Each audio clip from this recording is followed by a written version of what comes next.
history of this species. That is just a fact. People are throwing away any level of thinking and rationality just to believe in the most outlandish garbage imaginable and just falling victim to every scam you could ever possibly drum up.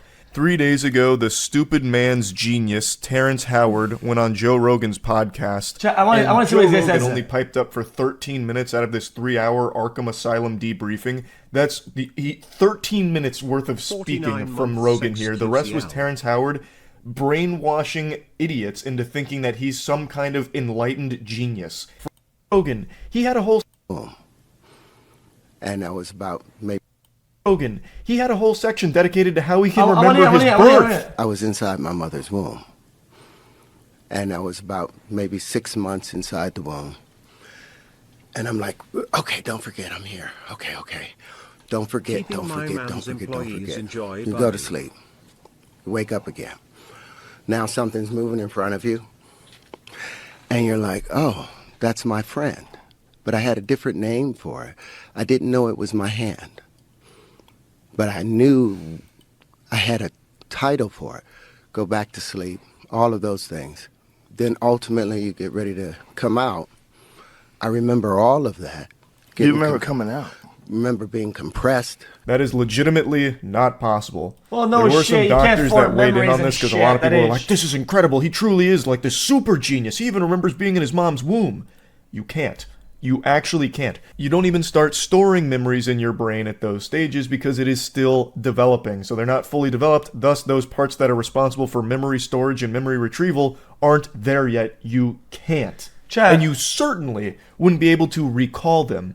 Now, a couple doctors did say that in very rare cases, you can recall some feelings, which is why if you had like a traumatic birth, that could play a role in your life later on. Like, you do form... Chad, this is something about the elements, and I was really fucking brain dead.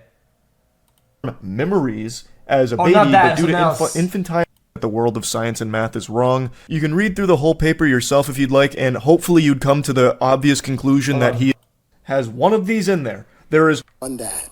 And what I'm saying is now we have invented a new form of flight that I would like to bring here to Uganda to replace the drones, to replace the helicopters, to replace the planes. Now, this is the geometry of hydrogen. Of hydrogen. Hydrogen. This is the proton itself. So any bond that hydrogen can make, our linchpins are able to make. It's been 2 years since this, and it doesn't seem like Uganda's any closer to having those Terrence Howard promised hydrogen proton geometry new flight machines that reinvent flight as we know it. But maybe it's just a project that takes a long time. Maybe he's at Area 51 right now cooking that shit up with the aliens. Who's to say? There's just no updates on it. So I'm excited to see Terrence Howard's update on these hydrogen proton geometry flying machines. But let's be fair here. Let's take a peek at both sides. Terrence Howard actually did publish something trying to prove that 1 × 1 = 2 and that the world of science and math is wrong. You can read through the whole paper yourself if you'd like, and hopefully you'd come to the obvious conclusion that he is still... Some call them Anunnaki, the sky people. However, they were that gave the naive generation some 6,000 years ago a multiplication table. Incorrect in everything that he's breaking down here. He's using all these incredible leaps in logic to get to his conclusion. What I want to highlight, though, is in his own paper here, he has a whole section dedicated to the Anunnaki sky people. Some call them the Anunnaki, the sky people, whoever they were that gave naive generations some 6,000 years ago a multiplication table and a flat view of universal geometry. They gave that poor, misguided people a false axiom upon which to build their world. In a paper that's... Interesting, Build the periodic table. What do you mean specifically? Well, the way the periodic table is laid out, the periodic table they have now... Let's see it looks periodic like yeah. It's chat. I know this. Another chat. It's the metals and the gases, and then there's the ladder here. That's like the in-betweens or whatever the fuck. It looks like a straight box, but they don't show the that noble hydrogen ones has the same tone as carbon. What do you mean by tone? Same tone, same key of E. Same key of E, 40.5 hertz. The next one would be like 81 hertz. You go to silicone, it will double up and would be 162 hertz. You'll go to cobalt, and it'll be 324 hertz. It's take the angles of incidence or the tones that they create, their color. Like you can turn color back into sound based upon, it's the same wavelength, it's just twice as long or much longer. So all you have to do is keep dividing light by 2. You keep dividing light by 2, and you'll ultimately get back to the audible sound of it, because there was a relationship between light and color, sound and tone, matter and shape. Walter Russell's periodic table that he put together. Now you compare that to Mendeleev's periodic table, and you'll see something completely different.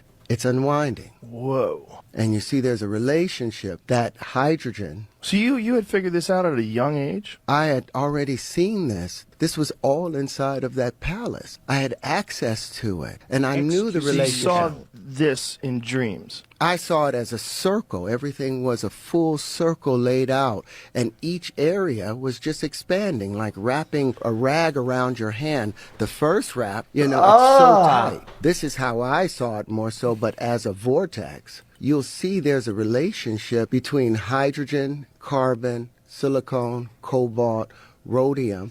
Chat. I think, hold on, because I know nothing, okay, but I think this actually is true, though. They're all bonded. They're all as the middle point between two noble gases. It's true, no? So those things don't really exist. It's only one substance. Now, the problem is, the first thing that we're able to perceive is hydrogen. That's the first visible element, because before it is too dense for us to perceive it. You understand what I'm saying? As you reach into the next octave, the carbon octave, and they call that a bisexual tone, because the carbon has two tones to it. It has a negative side and a positive side. The part where lithium behaves, lithium is contractive, beryllium is contractive. Boron is contractive, but the moment you get to carbon, you balance it out. Gets to a perfect balance. It's so simple. About this whole back engineering thing that you keep hearing about with UAPs, gravity propulsion systems. This is what Bob Lazar talked about. And what he's saying is that there's some sort of stable element that gets bombarded with electricity. Post-traumatic Down syndrome? The RO threw away War Machine for this.